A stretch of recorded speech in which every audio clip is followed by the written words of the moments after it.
acá atrás, ¿no? Del Listening Day, ¿no? Oh, ya. Bueno, esta es la visión que hoy en día tienen los cirujanos cuando hacen una cirugía laparoscópica. Están viendo por dentro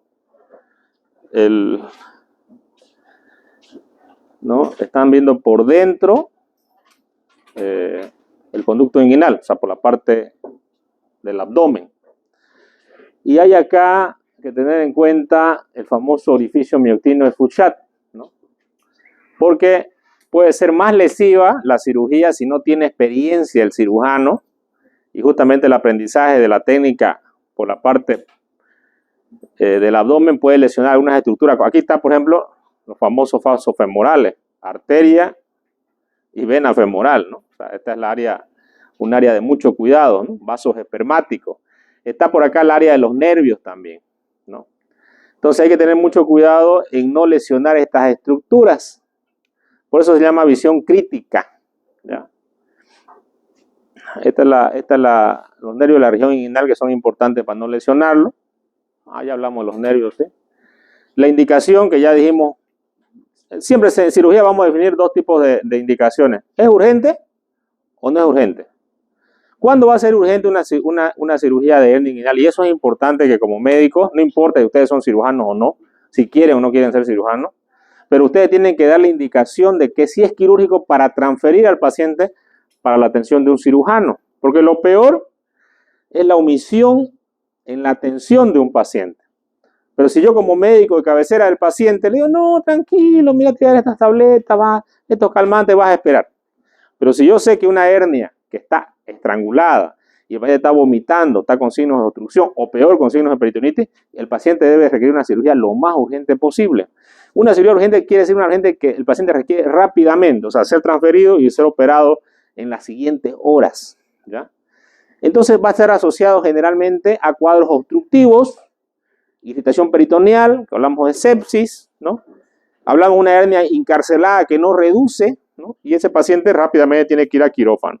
Sin embargo, un paciente de una hernia reductible, ese paciente pues no va a requerir una indicación. Cuando nosotros hablamos de la mortalidad, es importante hablar del pronóstico, ¿no? Justamente ahora una alumna me comenta de una familia que tiene que la operaron y la paciente está mal, digamos, ¿no? Hace un mes y no mejora la señora, está en su casa, pero supuestamente tiene una bacteria, ¿no? Y nosotros tenemos que hablar, porque yo le puedo decir a ella, mire, su paciente está delicada, está grave, ¿no? De acuerdo a lo que ella me comenta, pero yo tengo que tener ciertos valores importantes, ¿no? Y siempre nosotros en medicina tenemos que hablar del pronóstico. O sea, ¿qué pronóstico? ¿Hay un buen pronóstico? ¿Hay un mal pronóstico? Yo puedo dar un pronóstico del paciente de acuerdo a parámetros fisiológicos que tengo. Y acá tengo yo la escala del sistema de Possum, ¿no? El sistema de Possum es una abreviatura en inglés que significa que va a valorar 12 parámetros fisiológicos que son variables en el paciente y que sí me va a decir cómo está el paciente. Uno de ellos es la edad y tiene un puntaje que se va a valorar, ¿no es cierto? 1. Luego si tiene menos de 60 años, vale 1. Si tiene menos de 70 años, vale 2. Si tiene más de 70 años, vale 4. Si más de esa edad, tiene un valor de 8. Luego, el sistema cardíaco también es importante. Si no tiene ninguna afectación cardíaca, se pone el número 1. Pero si toman fármacos porque tiene presión arterial o es un paciente que tiene arritmias, pero está controlada con su beta bloqueante, vale 2. Si el paciente, sin embargo, está con una edema, ¿no? Edema, hablamos ya de un paciente que tiene una puntuación de 4. ¿Sí? Y si tiene una cardiopatía, inhibición yugular, algún signo de cardiopatía, vale 4. Si hay una cardiomegalia en la radiografía de tórax, vale 8. El sistema respiratorio, si tiene una enfermedad obstructiva crónica, vale 2. Si tiene una enfermedad pulmonar o metástasis, vale 4. Si el paciente tiene una insuficiencia ya respiratoria o está intubado, se considera grave y vale 8. Si el paciente tiene la presión arterial sistólica que va por encima de 110 a 129, vale 1. Si está por debajo de 81 a 100 o 40 a 49, vale 2. Si está entre 101, perdón, acá arriba, está entre más de 670 a 90, 99, vale 4, ¿no? Y menos 90 vale 8. El pulso igual, si tenemos un pulso que está aumentado más de 15 en su valor normal, significa que está taquicárdico el paciente, ¿no? También tiene una puntuación. Y así también la escala de Glasgow, que es el nivel de conciencia del paciente, de acuerdo al Glasgow, ¿no? También vamos a valorar si es un Glasgow de 15, 1, si es un Glasgow que está en un parámetro menor de 9, vamos a causar 8, ya paciente que está con la alteración de conciencia. ¿Qué valora más? Valora el sodio, el potasio, la hemoglobina, los leucocitos y el electrocardiograma. Estas variables van a ser modificadas en el paciente y es una escala muy certera que me va a hablar de la mortalidad o morbilidad de un paciente, de acuerdo al puntaje que yo le voy a dar, ¿no? Se hace una tabla, ahorita lo vamos a ver. Y acá tenemos una variable quirúrgica. El paciente necesita una cirugía menor, moderada, mayor, o es una cirugía más que mayor, digamos, ¿no? Por ejemplo, un paciente con una hernia podría ser considerado una cirugía inguinal programado, una cirugía menor, ¿no? Pero un paciente que se saca el colon, una cirugía mayor. Una amputación abdominopelviana, que es la cirugía que se le saca el recto al paciente, que se entra por la parte perineal, una cirugía más que mayor, ¿no? Si hablamos de una pancreatectomía de cabeza de páncreas y duodeno, también sería una cirugía más que mayor. Una toracotomía con neumonectomía, entonces a eso se denomina mayor. Pero también hay otro parámetro importante que ya nosotros lo podemos evaluar en la cirugía. ¿Cuántas intervenciones tiene ese paciente? ¿Le han hecho una? ¿Le han hecho dos? Estamos hablando en el periodo cercano, ¿no es cierto? No estoy hablando de antecedentes, periodo cercano. O es más de 2 cirugías y obviamente el puntaje va a ser mayor a mientras más cirugías tenga. ¿Qué más se valora? ¿El periodo cercano hasta cuándo los podríamos tomar? Estamos hablando durante... ¿Ah? ¿De un año podría ser? No, eso es antecedente. Estamos hablando de 24 horas, 48 horas, o sea, en el transcurso de la enfermedad del paciente. Por ejemplo, el paciente entró hoy día y al otro día tiene que entrar de nuevo, o tiene que entrar a los 3 días, o tiene que entrar a la semana.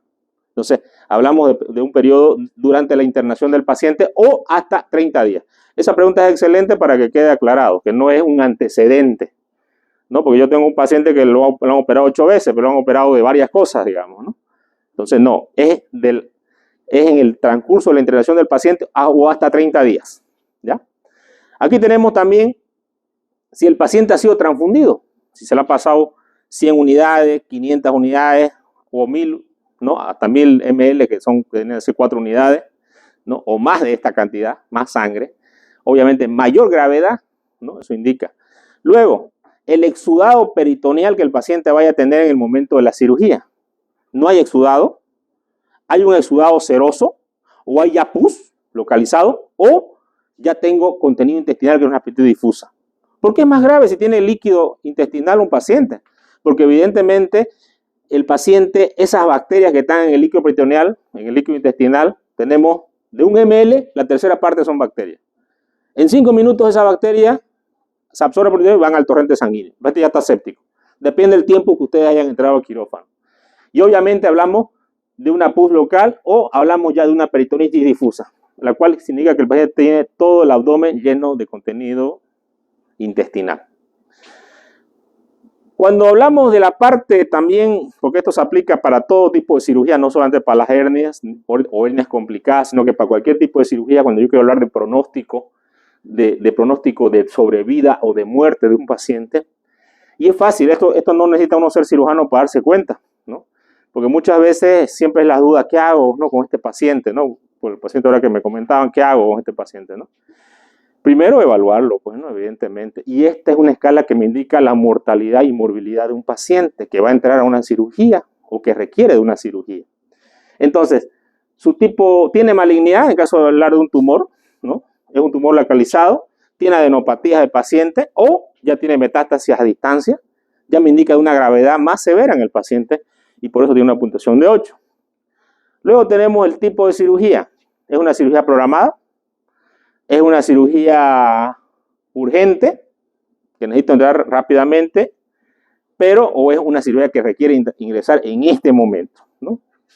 Generalmente las cirugías más inmediatas son aquellas que requieren, por ejemplo, una hemorragia, no puede esperar, ¿no es cierto? Si no entro, se me muere el paciente, ¿no? Entonces, tengo que entrar, como se dice, en quinta, ¿no? A toda velocidad. Y aquí voy a comentar un caso de un paciente de un trauma hepático que lo aplastó una vaca, un toro, un joven era que trabajaba en una propiedad aquí por Okinawa, y llega al hospital choqueado, ¿no? La vaca le apretó acá y tuvo un trauma hepático, llegó con un shock hipovolémico grado 4, entramos a quirófano, hicimos packing, paró el paciente, mejoró, pasó a terapia, mejoró, al tercer día entramos, le sacamos las compresas, el paciente bien, ya estaba comiendo, se fue a UCI, cuarto, quinto día, el paciente boom, se choquea.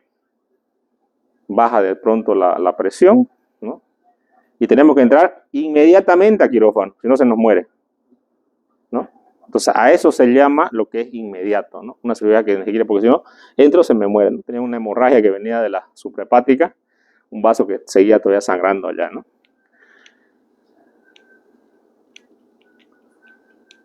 Entonces tomamos en cuenta todos estos parámetros. ¿Y cuáles son los principales ejemplos para decir qué grado de intervención tiene el paciente? Esto siempre es importante. Menor, hernias, tumoraciones subcutáneas, biopsia de piel, colecistectomías, apendicectomías, amputaciones menores, hemitiroidectomía. Mayor, resección de intestino, colectomía, amputaciones mayores, cirugía de vía biliar, tiroidectomía, gastrectomía. Cirugía más que mayor, resección abdominoperineal de Miles, gastrectomías totales, sacar el estómago. La resección abdominoperineal de Miles es la resección del recto, ¿no? Por la vía, por abajo y por arriba, pues se llama abdominoperineal. Duodenopancreatomía cefálica, cirugía de Whipple, y hepatectomías totales, ¿no? Entonces, acá nosotros tenemos un algoritmo que de acuerdo a la suma que se da, ¿no? Nos calcula el riesgo de mortalidad y morbilidad. Y este algoritmo tiene, la mortalidad se calcula de acuerdo a 7.4 más 0.13, es una constante por la puntuación que hemos sacado, ¿cierto? Por decirles, nosotros tenemos allá la lista y vamos a ir seleccionando eso, ¿no? Y aquí tenemos la morbilidad, ¿no? Igual que tiene una constante, ¿no? Con un algoritmo, 5.9 más 0.16 más la puntuación fisiológica. Entonces, la mortalidad es el porcentaje de muertes que tienen los pacientes por entrar a ese tipo de cirugía. Por ejemplo, en una cirugía de vesícula programada, el paciente está todo normal, tiene un porcentaje del 1% de morir en la cirugía. O no, me equivoco, creo que es el 0,1%, significa 1 por 1000 pacientes.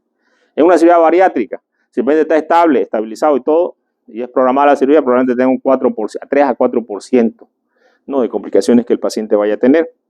Entonces, este dato es importante. Pero nosotros, para hacerlo más fácil, tenemos ya esta tabla, que ustedes la pueden, está en internet y la podemos nosotros, creo que puedo entrar o no.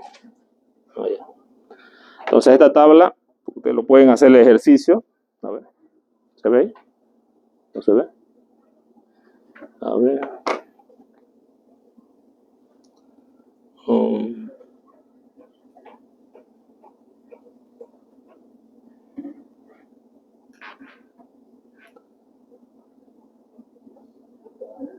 ¿Se verá? ¿Tampoco?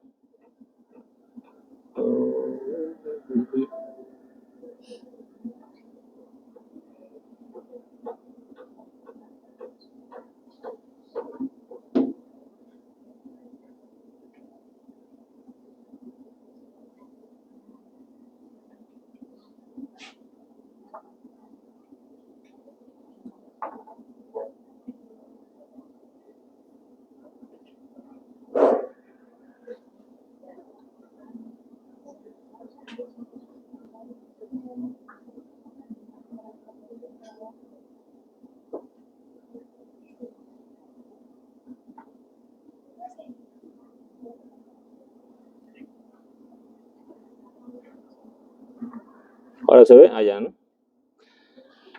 Ya, esta ya está lista. Por ejemplo, vamos a hacer un ejercicio acá, por ejemplo, de un paciente, ¿no? Le vamos a poner que tiene entre 60 y 70 años. Historia de cardiología. Le vamos a poner, aquí ya tenemos ya los incisos, que tiene presión venosa elevada. Le vamos a poner una historia de neumología, que tiene disnea en reposo. Le vamos a poner presión arterial, que está aquí, baja. Le voy a poner una frecuencia cardíaca de latidos de 100, 80 o 101. Le voy a poner un Glasgow de 9 a 11. Le voy a poner una hemoglobina. ¿Están viendo, no? ¿O no? Ah, ya. Entonces esta es una calculadora porque también yo lo podría hacer manual, digamos. Es una calculadora que nos va a decir, nos lo va a sacar directamente. Entonces esta calculadora está en línea, ¿no? La podemos buscar y de esta forma podemos saber. Aquí le vamos a poner una, ¿qué dice?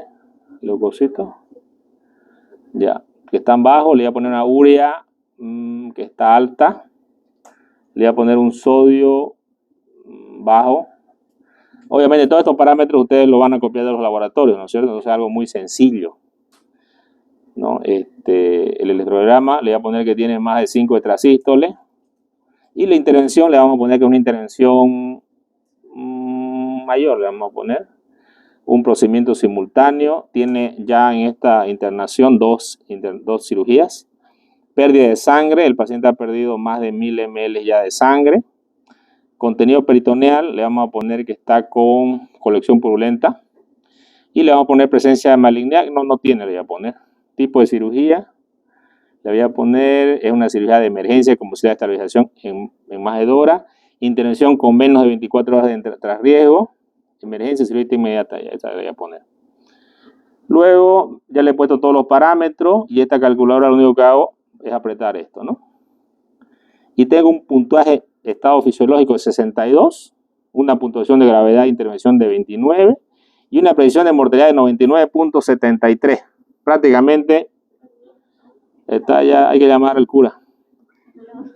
Para la no se rían, es cierto, ¿no? Entonces tengo, o sea, para eso sirve y esa escala ustedes la pueden copiar, la pueden saber, porque una de las cosas importantes es que nosotros hablemos de un pronóstico, ¿no es cierto? A ver, ahora lo pongo en presentación.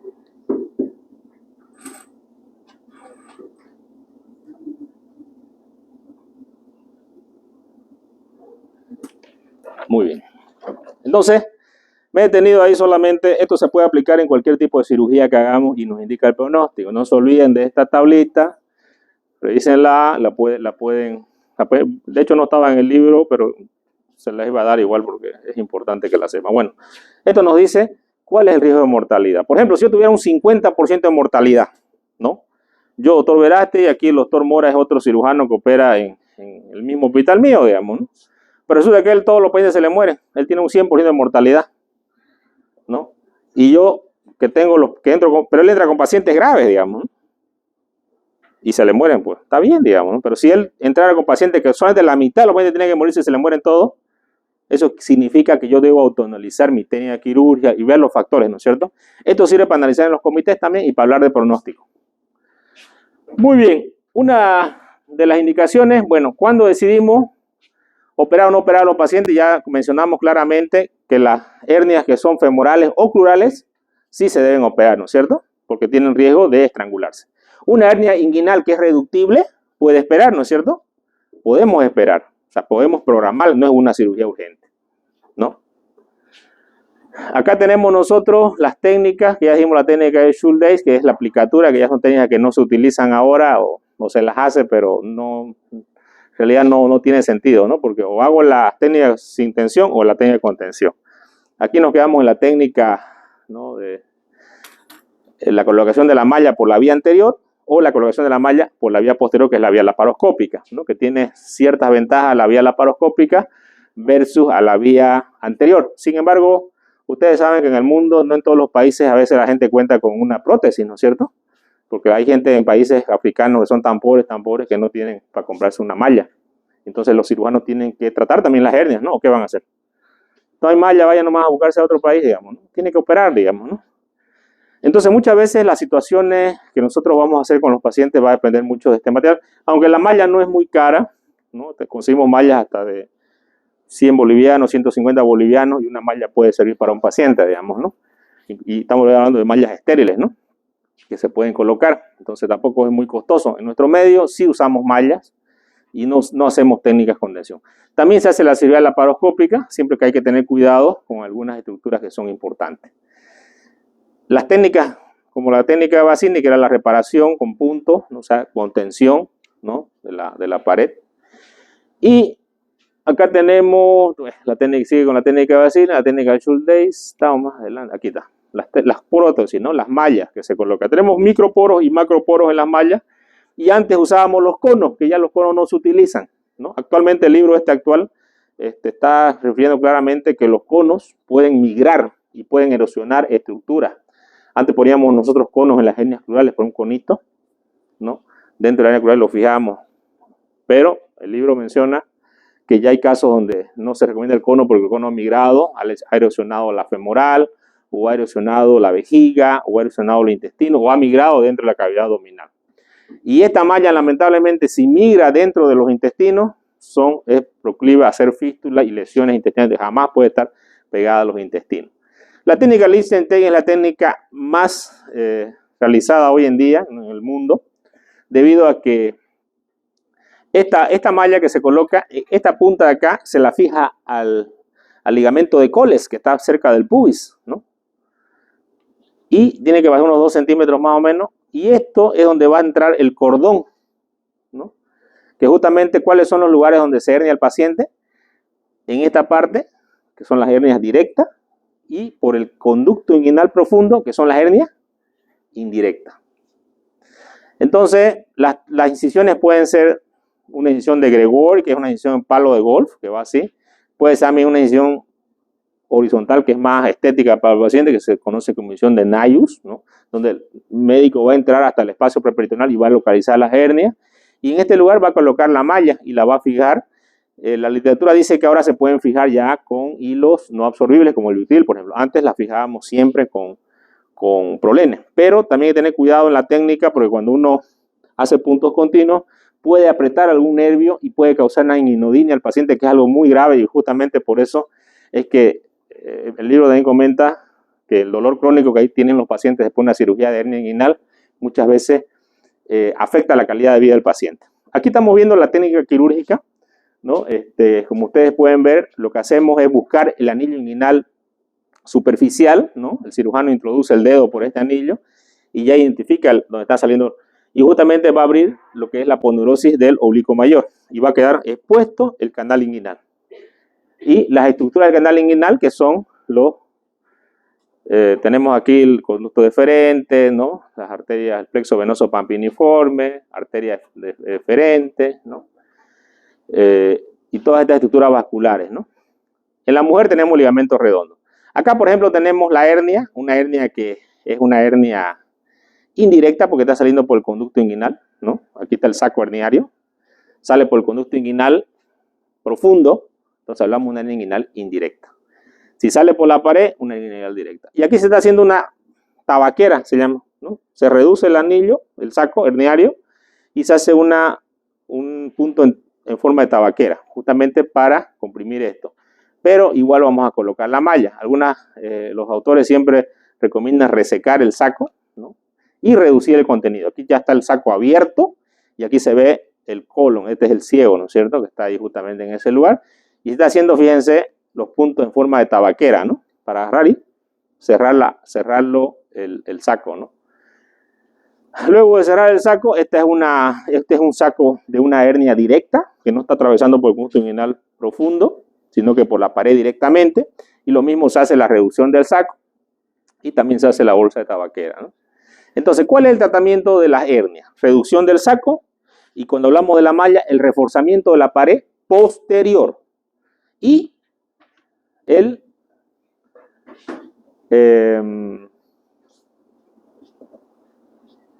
calibrar el anillo inguinal profundo. A ver si me entienden. Ahí me quiero hacer entender. La malla, ¿dónde está? Aquí, fíjense ustedes, la malla está reforzando la pared posterior, ¿no es cierto? Y este de acá es el conducto inguinal profundo, ¿sí? Entonces aquí lo calibramos. Fíjense que aquí la malla entra abierta y yo aquí le voy a dar unos puntos. Aquí estamos fijando la malla. Siempre cuando se fija al ligamento inguinal la malla, hay que dar ciertos puntos, solamente damos continuo hasta acá. ¿Por qué? Porque justamente acá entra un nervio que es el abdómeno genital mayor. Y si yo le doy sutura continua, probablemente yo lo aprieto al nervio, ¿no? y cuando yo lo aprieto, el paciente va a tener una inguinodinia posterior, que va a ser muy molesto para el paciente. Entonces, ¿qué es lo que hace la malla? Reforzar la pared posterior y calibrar el anillo inguinal profundo. Pregunta de examen, no se olviden. ¿Cómo actúa la malla en la hernia inguinal? Reforzando la pared posterior y calibrando el anillo inguinal profundo. ¿Sí? Malla de polipropileno en la hernia inguinal. Aquí tenemos una de las complicaciones que es muy temida por los cirujanos cuando operamos este tipo de pacientes, ¿no? Que justamente estamos hablando de la inguinodinia, ¿no? O también se habla pubalgia, que es el dolor en el pubis, ¿no? Que es algo muy molesto para el paciente, y esto ocurre porque se lesionan los nervios en el momento de la cirugía. Entonces esto es algo muy desagradable para nosotros los cirujanos y también afecta la calidad de vida del paciente, porque el paciente, un dolor neuropático es un dolor que no desaparece y duele, y duele, y duele, y duele, y duele, y duele, ¿no? Y generalmente desaparece a los 3 o a los 6 meses, pero el paciente en todo ese transcurso de tiempo va a afectar su calidad de vida, no va a poder trabajar adecuadamente, ¿no? E inclusive hay pacientes que pueden llevar a un problema de otra índole debido al estrés que le produce este tipo de dolor, ¿no?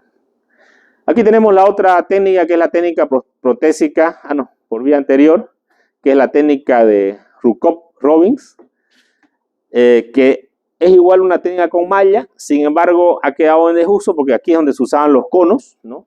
O se usaban mallas que eran así, prefabricadas, justamente para el anillo, porque pasa aquí por aquí los elementos del cordón, ¿no? Se cortaban y tenían esta forma, ¿no? Reforzaban la pared posterior y reforzaban parte también de la pared anterior, pero al final en varios estudios se ha visto que no tiene mucha. Y las guías internacionales, porque eso es importante, ¿no? Cuando uno habla de algún tema, ¿no? Yo le estoy dando algo actualizado acá. Las guías internacionales dicen que ya ha quedado en desuso, ¿no? Entonces ya no se hace más. ¿Qué son las guías? Es donde se confluyen los cirujanos europeos, americanos, ¿no? En este caso este libro es español y bueno, no la recomiendan. Obviamente porque la otra técnica tiene muchas ventajas a esta técnica, ¿no es cierto? Y justamente por los conos, que los conos migran, ¿no? Entonces por eso ya no se realiza esta técnica, ¿no? Actualmente no se emplean, por lo que solamente se la está comentando para que ustedes sepan. Hablamos aquí de la hernioplastia con la técnica de Rukop, que colocamos este cono, fíjense ustedes el conito, le damos punto ahí, ¿no? Aquí estaba la hernia, por ejemplo, en el conducto inguinal, y lo que hacíamos es poner el cono ahí, y ya estaba, ¿no? El problema de esto es que este cono migraba, se iba para otros lugares, podía erosionar algunas estructuras, ¿no? En el tiempo, o podía causar también molestias en el paciente. Cuando hablamos de la vía posterior, hablamos de la vía laparoscópica. Aquí ustedes pueden ver la posición del paciente al momento de la cirugía, el cirujano, ¿no? Que va a estar en esta posición, ¿no? El asistente, el ayudante del cirujano, la enfermera, ¿no? El que opera la cámara, que generalmente vamos a mirar en este sentido de la hernia. Si se va a operar esta hernia de acá, entonces el cirujano va a estar parado acá y va a mirar de este lado. O sea, en realidad mira el monitor, ¿no es cierto? Pero tiene que tener los puertos para trabajar allá. No sé si me explico, ¿me entienden o no? Claro, o sea, si yo, digamos, voy a operar la parte inferior, tengo que pararme de este lado, ¿no es cierto? Porque yo voy a meter mis pinzas así. La cámara voy a mirarla allá y voy a trabajar con las cámaras, ¿no? Mirando las cámaras. No miro al paciente, miro las cámaras, ¿no? Y voy a estar de esta posición, ¿no? Si voy a operar la pelvis. Si voy a operar la vesícula, por ejemplo, tengo que estar yo en esta posición de acá, ¿no es cierto? Para ver lo que es la vesícula y también para que yo maniobre, ¿no? Haga la disección, corte y todo lo demás. Si voy a operar el apéndice, lo mismo, tengo que estar parado de este lado hacia allá, porque voy a meter mis pinzas de trabajo. Entonces tenemos también la técnica preperitoneal, ¿no? Conocida como técnica TEP, donde yo puedo colocar, ¿no? Este dispositivo que lo que hace es disecar, se entra por el ombligo, pero no entro dentro de la cavidad abdominal, sino que en el preperitoneal, coloco este dispositivo que infla, ¿no? Y va a disecar todo el área. Y va a tener un espacio para poder trabajar y colocar la malla. Entonces esta es la técnica que también se hace con un troca, como ustedes pueden ver ahí. Se coloca una cámara y luego se mete la malla, ¿no? Esta es la famosa técnica TEP, ¿no? Entonces acá tenemos la técnica de Nayo, que ya también ya no se realiza, pero ¿qué es lo que hacían? Se colocaba una malla enroscada, ¿no? En el paciente, ¿no? Aquí tenemos para otro tipo de hernia, hablamos de una eventación gigante, la técnica de estopa, ¿no? Stopa en 1972 inventó esta técnica que consiste en colocar una malla grande en pacientes que tienen una ventilación gigante o que tienen diferentes hernias en el abdomen, ¿no? Y esta las fijaba a la cresta ilíaca, ¿no? En la parte superior, pero siempre van a estar preperitoneal. ¿Qué quiere decir esto? Que nunca en contacto con el intestino. Tenemos la otra técnica otras técnicas preperitoneales, la laparoscópica, ¿no? Ustedes pueden ver el cirujano que mira el punto de la cámara, ¿no? Tenemos la TAP, que es la intraabdominal, y la TEP, que es extraperitoneal. TAP e ingreso dentro del abdomen, y TEP, el paciente va a ser preperitoneal, no voy a entrar dentro del abdomen, pero también uso un trocar y uso una cámara de laparoscopía. Bueno, acá está bien dibujado y esquematizado lo que tenemos que tener en cuenta cuando vemos por la parte de la laparoscopía. Esto que ustedes ven en la línea azul es el ligamento inguinal, lo estamos viendo por dentro, ¿no? Si yo lo tuviera por fuera, aquí está el pubis, cresta ilíaca, y el ligamento inguinal va en este sentido, ¿no es cierto? Entonces, acá tengo los nervios que si lesiono va a haber dolor en el paciente. Por eso antes, cuando empezó esta técnica, se colocaban unos traques que eran unos tornillos, y muchos pacientes se les ponía la malla, todo se ponía el traque, pero justamente el traque agarraba un nervio. Entonces ya se empezó a mejorar la técnica para evitar las complicaciones en el paciente. Tenemos el área DUM. ¿Qué significa DUM? Un desastre, correcto, ¿no? Como la cárcel más o menos, ¿no? Entonces, si usted corta acá, se va a ir a la cárcel, porque está la vena femoral y la arteria femoral. Entonces, un desastre, correcto. Acá tenemos, ¿no?, los vasos epigástricos, ¿no? Y tenemos aquí la sínfisis del pubis y los vasos deferentes. Entonces, es importante tener en cuenta que estas estructuras no las podemos lesionar, principalmente esta de acá, por eso está con el triángulo rojo, no tocar, ¿ya? Entonces, aquí tenemos, por ejemplo, en el esquema del dibujo, fíjense ustedes, ¿no? Aquí tenemos el pubis, cresta ilíaca anterior superior, músculo recto anterior, ¿no? Aquí tenemos el DUM, que no podemos tocarlo porque pasan los vasos femorales ahí. Aquí están los nervios que podemos lesionarlos al paciente, y esto puede ser muy crítico para el paciente, ¿no? Entonces, esta es la visión crítica, se llama, ¿no? ¿Qué es una visión crítica? Es aquella que nosotros tenemos que tener cuidado, porque justamente acá están las lesiones que pueden ser lesiones mortales. En unos libros también comentaban que se llaman los famosos triángulos de la muerte, ¿no? Porque sí, va a ser la muerte para el paciente, obviamente, ¿no? Porque una lesión femoral tiene que resolver en ese momento el cirujano, y generalmente no lo va a poder resolver, va a tener que llamar a un cirujano vascular, ¿no? A menos que tenga la habilidad para reparar los vasos, ¿no? Y lamentablemente los vasos femorales sí tienen que reparar, no se pueden ligar. Entonces el paciente sí o sí tiene que ir a una ligadura, ¿no? Ahí está DUM, el triángulo de la condena, ¿no? A la cárcel y le tengo a palma sola, ya. Aquí tenemos la transabdominal o preperitoneal. Aquí tenemos que también se puede hacer la cirugía robótica. ¿Cuál es la diferencia de la laparoscopia con cirugía robótica? Que el robot tiene esta articulación más, ¿no? La laparoscopia entra en los brazos así, digamos, las pinzas, y hacen movimientos, cortan todo lo que ustedes quieran, pero no tienen estos movimientos como una mano, ¿no? Entonces el robot lo que hace es esa operación, pero lamentablemente también las desventajas son de que hay que colocar las pinzas dentro del abdomen del robot, ¿no? Son caras, ¿no? El costoso todavía tiene desventajas si no se usa normalmente, entonces es algo que no lo usamos todavía, ni tampoco lo usan en Estados Unidos tampoco, o si lo usan de forma experimental, pero digamos no tiene un buen resultado todavía para esta cirugía. La vía laparoscópica sí es el gold estándar para hacer esta cirugía, porque tiene menos complicaciones. Aquí está lo que las pinzas tienen la maniobra de la articulación, porque el cirujano cuando utiliza el robot, el cirujano tiene más precisión en los procedimientos, digamos, y puede hacer, él se pone una manito, ¿no? Y dentro de él ve aquí un monitor, y prácticamente tiene una visión 3D también, tiene una visión 3D y ampliada, entonces tiene mucho más movimiento. ¿Para qué se hace cirugía robótica que está indicada? Por ejemplo, para que ustedes entiendan solamente, por ejemplo, para la cirugía de próstata, una cavidad, ¿no es cierto? Entonces ahí, para el útero también, pero no tanto como para la cirugía de próstata, para cáncer de recto, también está indicado porque es una cavidad. Entonces, todos los lugares donde son cavidad sí está indicada la cirugía robótica, pero no para otras, digamos, no tiene sentido. Acá estamos viendo los brazos, como tienen esa articulación más, que no tiene el laparoscopio esa articulación, y esa es la ventaja. Nosotros tenemos también que podemos tener a los pacientes se le puede colocar verde-indocianina y ver si hay lesión vascular, o sea, este es el mejor predictor si hay necrosis o no. Aquí podemos ver una hernia que la están sacando y donde no pinta el verde-indocianina significa que hay necrosis, o sea, el intestino está necrosado en esa parte. A veces tenemos la duda, ¿está necrosado o no está necrosado? Y justamente este tinte nos sirve para estar seguros de que sí está, ¿no? Y cuando no estamos seguros y no tenemos este tinte, pues resecamos nomás, ¿no? Y hacemos anastomosis. Porque si usted lo deja isquémico, le lleno dentro del abdomen, ¿qué pasa? Se va a perforar y va a ser una peritonitis. Aquí estamos viendo la visión de seguridad. Aquí se está decolando el peritoneo por la parte de abajo. Fíjense ustedes que una capa bastante delgada. Empieza a decolar, ¿no? Solamente el peritoneo para colocar la malla, ¿no? Aquí ya está denudado todo la visión crítica de seguridad, que hay que valorar los vasos que están ahí, los nervios, ¿no? Y evidentemente no lesionar ninguno de ellos. Reducir la hernia, ya está siendo reducido el saco herniario, ¿no? Si es que estaba metido algo allá, yo lo voy a extraer hacia abajo. Pero siempre tengo que valorar si la estructura que estaba dentro del saco herniario no tiene alguna lesión vascular. Si hablamos de una cirugía programada, pues evidentemente no la tiene. Pero si es una cirugía de emergencia, sí. Y luego se coloca una malla, que es igual la misma malla de polipropileno que colocamos en la vía anterior. Lo mismo, la misma malla de polipropileno, ¿no? Y esta malla se coloca una malla de 10 por 15 centímetros, ¿no? En esta región.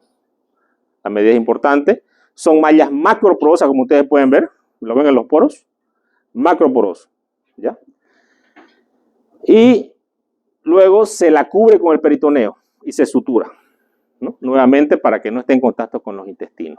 En cambio, aquí tenemos la otra técnica, ¿no? Que hablamos de la técnica TEP, donde se abre, se mete el insuflador para que se abra esta cavidad por el ombligo sin entrar al abdomen, preperitonealmente, y colocamos la malla. Aquí está el robot, para que lo vean, ¿no? Que justamente las desventajas de esta técnica son conocidas por la necesidad de estacionar el robot y colocar los brazos, ¿no? Y obviamente no es universal esto, ¿no? Entonces, de repente nosotros, o ustedes, digamos así, no, lo mejor es el robot, ¿no? Justamente nosotros debemos discutir cuál es la mejor técnica para realizar en los países. No es el robot para todo, ¿ya? Entonces, justamente aquí lo dice claramente el libro, y este es un libro europeo, ¿no? Y es actual. Bueno, aquí está igual en la TEP, ¿no? Cómo disecan sin entrar al abdomen. Y van a colocar la malla, ¿no es cierto? Igual la misma malla que se coloca. ¿Cuáles son las complicaciones que pueden ocurrir en los pacientes? El seroma, de 2 al 15%. ¿Qué es el seroma? Es la acumulación de líquido en un espacio muerto, ¿no? Que se puede infectar, ¿no es cierto? Pues yo tengo que hacer una punción acá, ¿no? También pueden haber hematomas que puede llevar hasta el 7% de los pacientes. Pueden tener hematomas, hemorragias, sangrado. O también puede haber lesiones vasculares mayores, ¿no? Arteria o vena ilíaca, ¿no? Que son excepcionales. Pero también pueden haber pacientes anticoagulados. ¿Será que se puede operar un paciente anticoagulado? No. Los pacientes con warfarina, 72 horas antes yo tengo que quitarles el medicamento. Si tienen pacientes que toman aspirina, tengo que tener cuidado yo en el preoperatorio de eso. Pacientes anticoagulados no se pueden operar. Y algunos pueden requerir tratamiento quirúrgico de urgencia, ¿no? Infección del sitio quirúrgico. Esta es una cirugía limpia, ¿no es cierto? ¿La hernia o no? Si es programada, es una cirugía limpia, porque es una cirugía que estoy cortando y está todo limpio. Pero si es una cirugía de emergencia, sí viene a ser una cirugía contaminada. Es una cirugía limpia abierta, 1.6% la probabilidad de infección. Laparoscópicamente, menos del 0.3%. ¿No es cierto? Muy bajo. Y esto es debido a que el paciente no se está abriendo la piel, pues, ¿no? Como en la cirugía abierta o la laparoscópica. Las guías internacionales no se aconseja el empleo de profilaxis antibiótica. Cuando hablamos de laparoscopía, ¿no? Dicen que no es necesario. Sin embargo, nosotros aquí en Bolivia le metemos nomás antibióticos, digamos, ¿no? Por si acaso. Preferimos pecar de exceso que de, ¿no? Entonces, cuando hablamos de la infección del sitio quirúrgico, es la infección donde operamos al paciente. Y esta infección puede ir desde la piel, celular subcutáneo, tejidos blandos e inclusive hasta espacios profundos. Hablamos dentro de la cavidad abdominal. Y esto puede ocurrir inclusive hasta 1 año después de la cirugía. ¿Ya? Hay que tenerlo presente. Colocar una prótesis también nos dice que el paciente, hay casos que muy raros, han publicado 5 años después de la cirugía, se infectó su malla, tuvieron que sacarla, digamos, ¿no? Entonces, hay cosas así muy raras, pero bueno, generalmente es muy, muy, muy raro. La recurrencia significa la recidiva que puede haber, y cuando la mejor técnica que ahorita tenemos es la técnica Lichtenstein, que esta recurrencia más o menos el 2.5%. Estos porcentajes no tienen que olvidarse, ¿no? Porque ¿para qué me sirve el porcentaje de recurrencia? Para justificar que es una técnica buena, que es que de 100 pacientes, solamente 2 pacientes se van a recidivar. Entonces, muy bajo, ¿no? El dolor inguinal crónico sí es problemático, en lo que hablábamos, más de 3 meses o 6 meses, y muchas veces mejora, pero hasta esta mejora va a alterar la calidad de vida. ¿Qué es la calidad de vida? ¿No? Tiene que ver con tu salud, con tu familia, con tu trabajo y con tus amigos, ¿no? Entonces tu calidad de vida va a estar alterada porque no vas a poder disfrutar adecuadamente de la vida. Probablemente si yo tuviera una pubalgia no pudiera ir a la clase, estuviera así, ¿no? O no ni hubiera venido de repente, pues, ¿no? Entonces justamente afecta la calidad de vida de las personas. Entonces nosotros como médicos debemos dar técnicas seguras a los pacientes y evitar complicaciones. También puede haber un dolor neuropático e inclusive puede haber lesiones a nivel del pudendo, causando en el paciente impotencia, ¿no? Fíjense ustedes. Entonces es importante, como también esto puede pasar en las mujeres, ¿no? Si se lesiona algún nervio que es importante para la sexualidad. Los tratamientos para el dolor crónico pueden ser antidepresivos, anticonvulsivantes, morfínicos, y no es de la recetación de serotonina. Sin embargo, son muchos medicamentos que prácticamente no va a parar dopado, ¿no? El paciente, me duele, estoy dopado, me duele, estoy dopado, ¿no? O sea, y nadie quiere estar todo el tiempo con tantos medicamentos. Entonces, generalmente, cuando pasó un cierto periodo de tiempo, existen otros y no mejora el paciente, entonces ya tiene que ir el paciente a tratamientos como los bloqueos anestésicos que se pueden hacer en el lugar, ¿no? Hablamos de la crioablación del nervio, o también la radiofrecuencia del nervio, o la neuromodulación de los nervios periféricos, ¿no? Que son tratamientos intervencionistas que se pueden realizar en los pacientes, ¿no? Y con una mejoría casi de un 85%, ¿no? Y en los últimos ya está la neurectomía mediante abordaje laparoscópico, pero que solamente se hace en centros experimentados donde los médicos tienen gran experiencia, entran por vía laparoscópica y pueden bloquear estos nervios, ¿no es cierto? Acá tenemos los lugares donde se coloca la malla antes y después de la colocación de la malla, ¿no? Pero también existe una entidad que puede ocurrir también, aunque el cirujano haga una buena técnica quirúrgica y no lesione ningún nervio, la malla, al retraerse, puede causar lo que se conoce como mesoma, ¿no? Que es una reacción a un cuerpo extraño que justamente puede agarrar algún tipo de nervio, ¿no? Y de esta forma causar dolor al paciente, y sacando la malla el paciente va a mejorar. Evidentemente, para evitar el dolor crónico en los pacientes de la inguinodinia, lo mejor es la prevención, y eso quiere decir que el cirujano tiene que tener amplio conocimiento en las técnicas de cirugía, y entre la cirugía abierta y la cirugía laparoscópica, ¿no? La laparoscópica tiene mayores ventajas para evitar el dolor crónico en el paciente después de la cirugía frente a la técnica clásica, ¿no?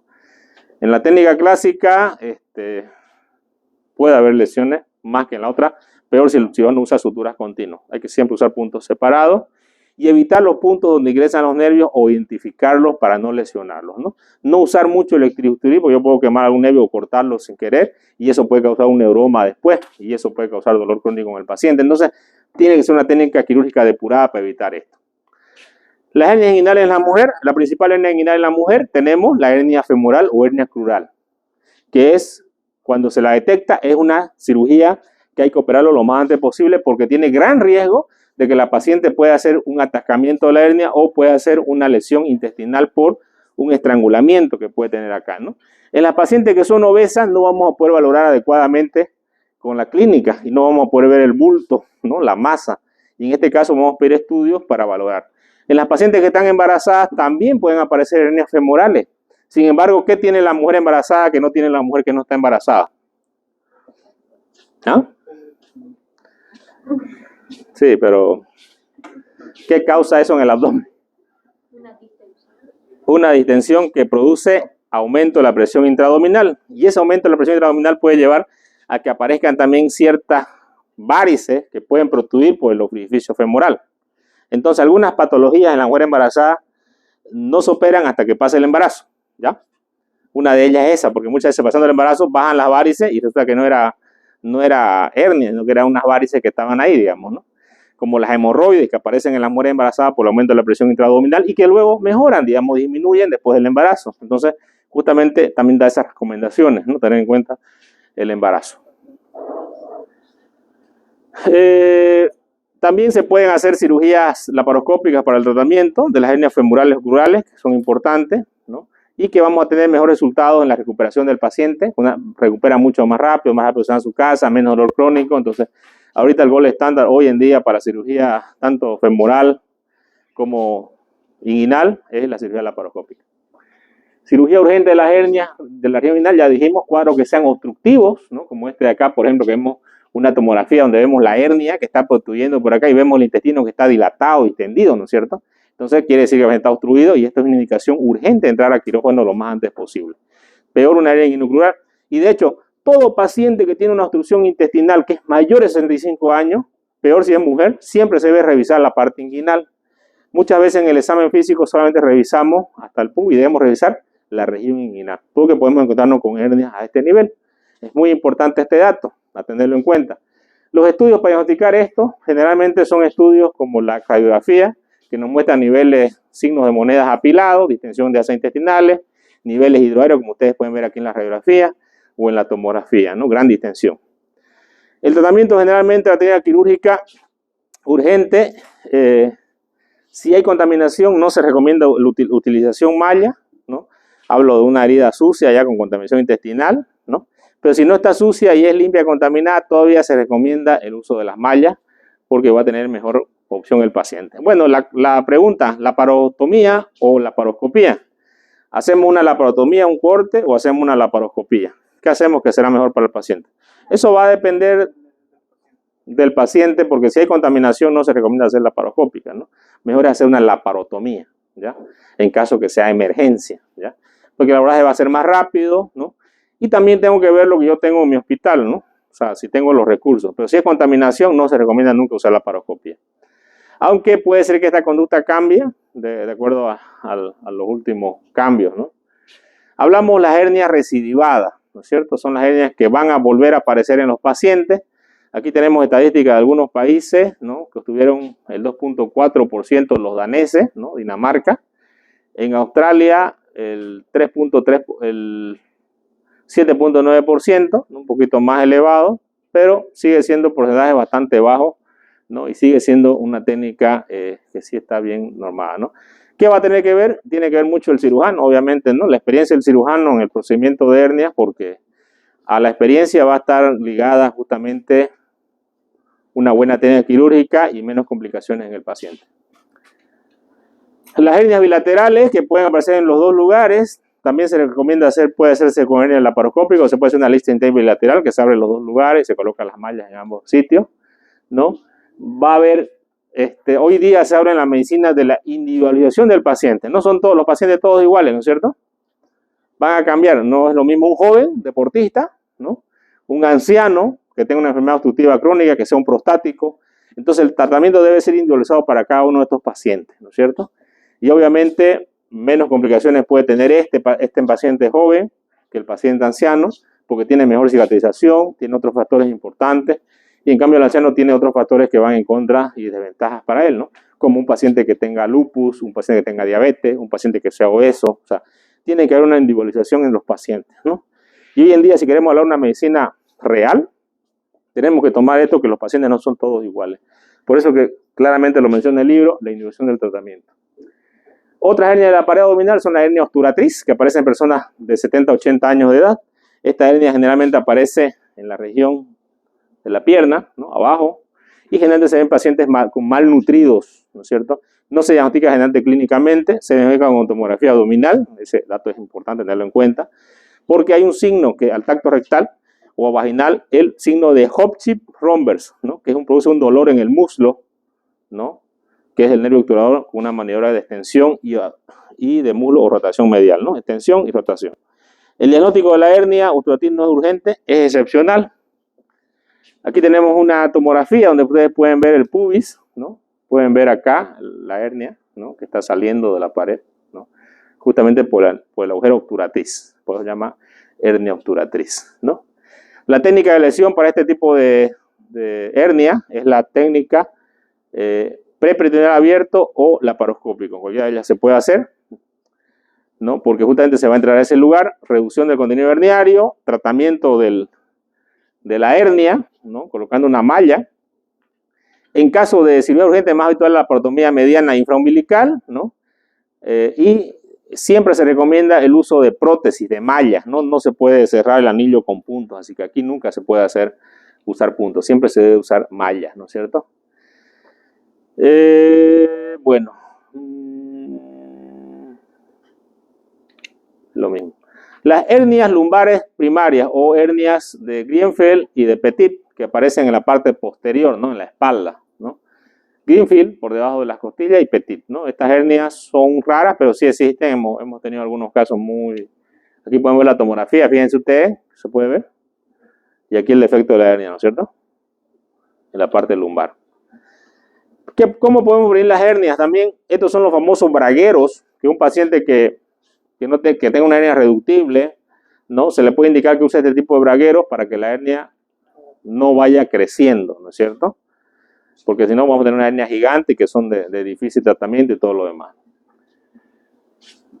Clasificación de las hernias, tenemos intraperitoneal, externas abdominales, inguinocrural, inguinales directas, femorales, ventrales, umbilicales, epigástrica, Spiegel y postincisional.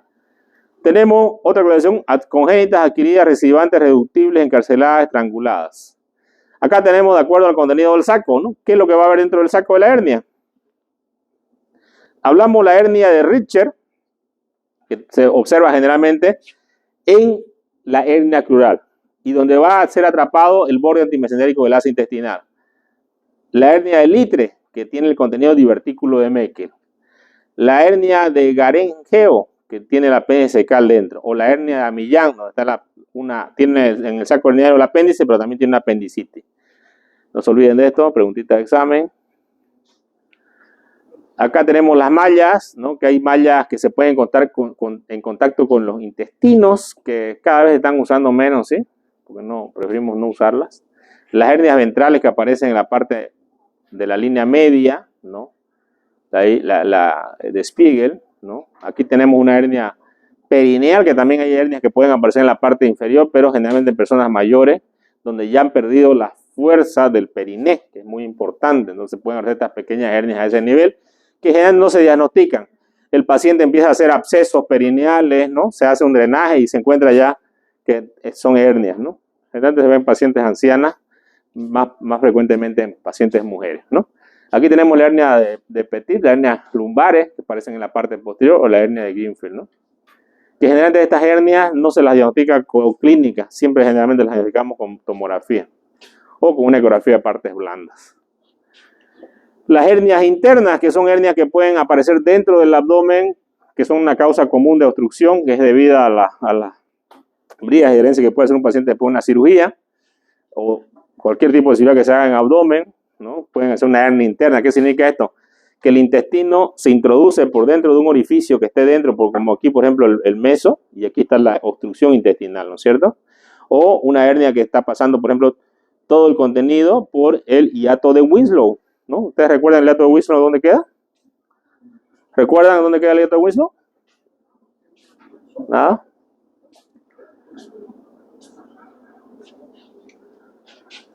Hernia diafragmática, que puede ocurrir en los niños pequeños también. Tenemos un capítulo que vamos a hablar solamente de hernias diafragmáticas. Solamente aquí la comento. Hablamos de reductible y reductible. Reductible espontáneo manual, o sea que solo se entra o con la mano.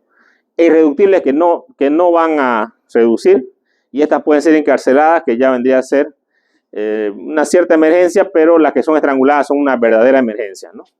Porque ya aquí hay un sufrimiento de asa intestinal, que esto puede ser grave para el paciente. Los factores de riesgo, que ya lo dijimos: adulto mayor, sexo masculino, raza caucásica, tos crónica, constipación crónica, injuria, tabaquismo, historia familiar de pacientes que han tenido hernia también son causantes, ¿no? La hernia umbilical, ¿no? Tratamiento, pequeño, menos 2 centímetros. Herniografía simple, se llega a colocar puntos, ¿no? Más de 2 a 4 centímetros, se puede hacer una plastía sin tensión. Y hernias de gran tamaño, también una plastía sin tensión. El diagnóstico generalmente va a ser clínico y también vamos a observarlo con estudios de imagen, ¿no es cierto? Aquí podemos ver la ecografía, una tomografía con una hernia bastante grande. Aquí está la hernia, ¿no? el tamaño del anillo. Un niño pequeño con una hernia, persistencia después de 5 años, ¿no? Dolorosa, encarcelada, pues va a cirugía. El anillo, el tratamiento, la resección del saco, ¿no? Se puede hacer inclusive, aquí estamos resecando el saco, aquí está la resección del saco, aquí queda la aponeurosis, esta es la aponeurosis, aquí está el anillo, ¿no? Se reduce el contenido, se saca el saco y se puede hacer una rafia simple, ¿no? Punto. Con un hilo que no sea absorbible. No, perdón, con un hilo que sea, claro, un hilo que no sea reabsorbible, como prolene, por ejemplo, ¿no? Usamos prolene, un hilo no absorbible, que no se absorba. Acá tenemos ya la fijación del ombligo, se le hace un nuevo ombligo, así que está en la región umbilical al paciente. Y las residuas van entre el 20 a 30%, ¿no? También podemos hacer una plastía y podemos hacer incisiones de descarga para que no quede tenso esa área, ¿no es cierto? Se hace aquí la sutura y aquí vemos incisiones de descarga en la aponeurosis, ¿no? También se pueden hacer suturas como los puntos de colchonero, ¿no? Y aquí hablamos de una plastía. Si ustedes se fijan, tiene una capa de sutura acá y otra acá. Entonces estamos haciendo un enchelecamiento de la aponeurosis, ¿no? Aquí tenemos una capa y aquí otra capa, ¿no? Fíjense el punto en U que da hasta acá, trae esta capa hasta acá abajo y luego acá va a suturar 3 puntos más. Aquí tenemos el otro enchelecamiento. Hacemos puntos en U, ¿no? Y esta parte superior de acá va a quedar aquí. Y aquí le vamos a dar punto. Entonces aquí tenemos un reforzamiento. Estamos sobreponiendo las dos capas de la aponeurosis. Algo se conoce como plastía sin tensión. Tenemos la rinografía de refuerzo, buscando el punto también, ¿no? Se puede colocar también una malla en el defecto si uno quiere, pero siempre las mallas tienen que estar, como ustedes pueden ver acá, una malla preperitoneal, ¿sí? Acá tenemos el cono, que ya no se usa, solamente se lo muestro, pero no lo usen. Que antes se usaba, pero ahora ha quedado en desuso, ¿no? Acá tenemos las mallas. Siempre las mallas deben colocarse o debajo de la aponeurosis o encima del peritoneo, jamás en contacto con los intestinos. Aquí tenemos una eventración, ¿no? Que esto puede ser después de una cirugía, de una peritonitis, una gran eventración que un paciente tenga, que también pueden alterar la calidad de vida del paciente, ¿no? El paciente cada vez esto va creciendo, entonces el paciente tiene que quedar con faja, ¿no? Algunos pacientes que ustedes se quedan ya echados en cama porque no pueden, ¿no? Y bueno, hay que ver la pared para hacer la reducción de este tipo de eventraciones y ver si no tiene pérdida de domicilio o no, ¿no? Algunas se pueden suturar la aponeurosis, hacer incisiones de descarga, colocar una malla por debajo. Esas son las famosas hernias incisionales o hernias ventrales, ¿no?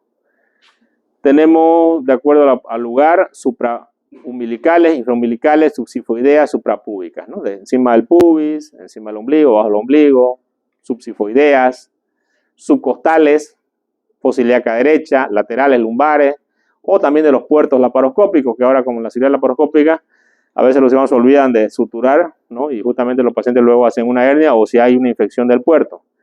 ¿Cuáles son los causantes de una eventración en una herida? Porque la eventración empezó con una cicatriz, con una herida que hizo el cirujano. La infección del sitio quirúrgico es una de las causas más importantes. Cuando hay una infección de pared, un absceso de pared, puede el paciente evolucionar a una eventración, porque la infección también se come los hilos y luego el paciente se eventra, así como ustedes pueden ver acá, ¿no? Unas eventraciones prácticamente monstruosas, que muchas veces los intestinos, como no tienen la contención de los músculos, porque los músculos lo que hacen es contener las vísceras dentro del abdomen. Al no tener los músculos de haber piel, esa piel va extendiéndose cada vez más. Y estos pacientes prácticamente pierden el domicilio para reducir las hernias y no se las puede reducir adecuadamente, ¿no? Según el tamaño de la localización, una propuesta por Chevreul en el año 2000, ¿no? M1, hernia supraumbilical, hernia yuxtaumbilical, subumbilical, subsifoidea, lateral, hernia subcostal, hernia transversal, ¿no? Una clasificación para las hernias, ¿no? La pérdida de domicilio, ¿no? ¿Qué significa esto? Que el volumen de la hernia ya no se puede ingresar dentro del abdomen y se ha reducido, ¿no? Para esto necesitamos estudios como la tomografía, que son los mejores estudios, y para hacer el tratamiento de mejorar y que pueda entrar, hacemos lo que se llama las técnicas del neumoperitoneo. Se coloca una sonda dentro del abdomen y se insufla aire para aumentar la capacidad de la cavidad abdominal. Y esto tiene que hacerse durante un periodo bastante largo, hablamos de 3 semanas, ¿no? Y hay que vigilar al paciente, a veces internado, algunos lo dan de alta y vuelve el paciente, pero generalmente ya no se hace muy común porque los pacientes muchas veces no esperan a tener este problema, ¿no? El tratamiento de la técnica de Rives, que es parecida a la técnica de Estopa, se coloca una malla grande, ¿no? También tenemos las técnicas intraperitoneales o las técnicas laparoscópicas, que en esta técnica no están yendo muy bien las técnicas laparoscópicas, ¿no? La prophylaxis antibiótica es algo que siempre usamos en los pacientes y evita la infección. ¿Qué significa esto? Usar un antibiótico antes de hacer la incisión quirúrgica, ¿no? 6 horas antes, ¿no? O por lo menos 30 minutos antes de la cirugía. Esto generalmente lo hace el anestesiólogo al momento de hacerla. Esto evita las infecciones y es lo único que nosotros podemos hacer para mejorar la infección. La malla, ¿qué efecto tiene? ¿No? Cuando nosotros colocábamos un cono, toda la fuerza se iba al cono, ¿no es cierto? Por eso que ahora colocamos la malla así y ya tenemos un efecto que no es un efecto parche, sino que ya es un efecto donde la fuerza tensil se va a estar en toda la pared del abdomen, ¿no? Aquí tenemos las técnicas quirúrgicas de la hernia de la pared abdominal, ¿no es cierto? Aquí tenemos un paciente que está abierto, ¿no? Reducir el saco, ver el contenido, si no hay perforación de intestino, pues no, eso es muy importante, ¿no? Resecar todo lo que es el anillo herniario hasta llegar a tener aponeurosis adecuada. Aquí estamos viendo por debajo del músculo para colocar una malla así que se puede debajo del recto anterior, que es la técnica adecuada, fíjense, hasta los puntos de inserción con el oblicuo externo, ¿no? Oblicuo mayor, ¿no? Acá, ¿no? La malla que quede en todo este lado. Justamente así, la fuerza tensil va a ir en toda esta pared, ¿no? Y la malla va a ser una fibrosis bastante fuerte en esta parte. Obviamente siempre cerrando el peritoneo, ¿no? Aquí estamos viendo la decolación del músculo recto anterior. También tenemos otra malla, la PTFE, que se puede colocar en contacto con los dientes. Ahí hay pacientes que no se pueden cerrar. Directamente no tienen cómo, digamos, ¿no? Si nosotros hacemos mucha tensión, le podemos colocar un síndrome de compartimento, no lo hacemos. Podemos colocar las mallas de PTFE, que se pueden colocar directamente en las vísceras, ¿no? Como ustedes pueden ver acá. Estas sí pueden ir en las vísceras, sí tiene un costo bastante caro, ¿no? Entonces no todos los pacientes pueden optar por esta técnica, ¿no? Quirúrgica. La fijación de la malla siempre va a ser con puntos a la aponeurosis, porque ustedes no la fijan la malla tiende a migrar, ¿no? Tiende a viajar, si la malla de polipropileno que en contacto con el intestino puede perforar el intestino y puede causar desastre, ¿no? Aquí podemos ver a unos pacientes que están con sus mallas ya colocadas, ¿no? Aquí podemos observar, ¿no? Otro paciente que se le colocó malla, fíjense, aquí está la malla en la parte inferior, pero se está fijando con puntos en colchonero, ¿no? Está anclado en todo lo que es el abdomen.